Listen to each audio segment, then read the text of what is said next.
কাঁসার থালায় কলাপাতার ওপর বাঙালির একটা আলাদা ঐতিহ্য।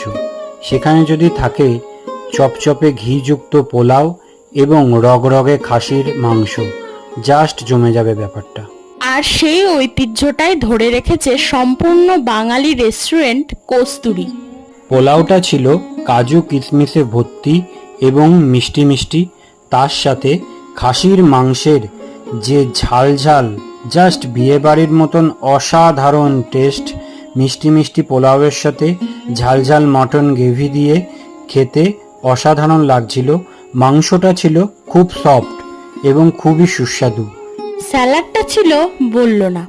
এই যে কলা পাতার ওপর পোলাও আর মাটনটা দেখছো, এটা ইনক্লুড ছিল মহারাজা থালির মধ্যে। একটা ডিটেলস ভিডিও কিন্তু সামনেই আসতে চলেছে। তোমাদের ভিডিওটা ভালো লাগলে অবশ্যই কিন্তু লাইক করো।